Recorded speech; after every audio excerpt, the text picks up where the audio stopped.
اچھا سر، ایک بڑا اہم سوال ہے، ہمارے بہت سارے ادارے، سرکاری ادارے، منافع بخش ادارے ہوتے ہیں، اور جو ان کے افسر ہوتے ہیں یا اعلیٰ افسران ہوتے ہیں، وہ ان کا جو کہتے ہیں سر کڑھائی میں چلا جاتا ہے سم ٹائم، اور وہ اپنی سائڈ بزنس کر لیتے ہیں، اپنی بلیک منی کو وائٹ کرنے کے لیے وہ سم ٹائم سائڈ بزنس کر لیتے ہیں، اور اپنے رشتہ داروں کے اوپر ناموں سے بے نامی بزنس بھی کر لیتے ہیں، لیکن دراصل بزنس انہی کا ہوتا ہے۔ کیا کوئی سرکاری ملازم بزنس کر سکتا ہے، یا ایسی کوئی وہ پارٹ ٹائم جاب کر سکتا ہے، یا ایسا کوئی بھی کام جیسے ایز اے سلیپنگ پارٹنر، کیا وہ کسی بھی بزنس میں شامل ہو سکتا ہے؟ اس کے بارے میں تھوڑا سا ڈیٹیل بتائیے۔ As per government conduct rule, سرکاری ملازم جو ہے وہ فل ٹائم ان امپلائمنٹ ہوتا ہے، ٹھیک ہے، تو لہٰذا نہ تو وہ کسی قسم کی پارٹ ٹائم جاب کر سکتا ہے، قانونی طور پر اس کو کوئی اجازت نہیں، اور نہ ہی وہ کسی بزنس میں ایکٹیولی پارٹیسپیٹ کر سکتا ہے۔ ٹھیک ہے، ہمارے یہاں پر اینولی سرکاری ملازمین کو ایک ایسٹ ڈکلیریشن فارم بھی ایون بھرنا ہوتا ہے، اچھا، جس میں اس کو ڈسکلوز کرنا ہوتا ہے کہ اس کے apart from his income, salaried income, اس کے اور کیا سورس آف انکم ہے۔ ٹھیک ہے، تو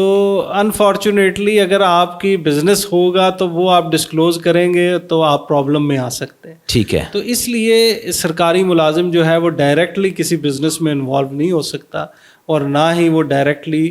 apart from his official duties جو ہے کوئی جاب کر سکتا ہے۔ لیکن ایز اے سلیپنگ پارٹنر وہ کسی کے ساتھ بزنس میں شراکت داری کر سکتا ہے؟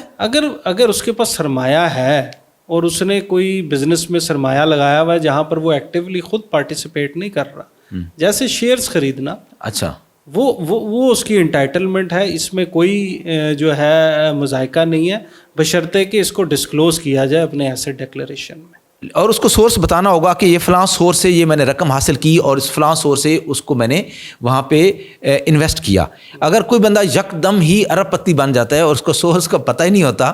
جیسا کہ ہم نے بہت سارے افسران کو دیکھا ہے، تو انہوں نے کچھ عرصے کے لیے وہ نوکری سے نکالا گیا، پھر دوبارہ وہ ان ہو گئے، وہ کوائٹ انفارچونیٹ انسیڈنٹ ہے۔ لیکن بہرحال ایک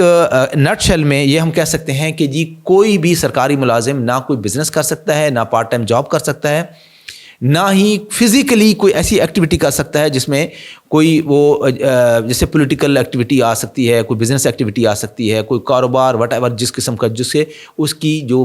پیشہ ورانہ صلاحیتیں ہیں یا پیشہ ورانہ ذمہ داریاں ہیں اس کے اوپر زک پڑتا ہو۔ بالکل درست آپ نے فرمایا، اور بلکہ اسی میں ایڈ آن کروں گا کہ living beyond his known sources is a ground of misconduct, جس پہ پروسیڈنگز ایک سرکاری ملازم کے خلاف شروع ہو سکتی ہے کہ اگر اس کی تنخواہ ہے ایک لمیٹڈ جو کہ نظر آ رہی ہے ڈکلیئرڈ، اور اس کے لیکن جو طریقہ کار ہے رہنے کا، اس کا گھر، اس کی گاڑی، وہ اس کے جو نون سورسز ہیں اس کے بیاؤنڈ جا رہے ہیں، then he could be proceeded under misconduct. یعنی کہ اگر پٹواری پراڈو میں بیٹھ کے آئے گا تو پھر شکوک و شبہات تو بڑھیں گے۔ جی بالکل، تو اس کے اوپر پھر مس کنڈکٹ کروائی بھی ہو سکتی ہے، انضباطی کارروائی کا جو سامنا کرنا پڑ سکتا ہے۔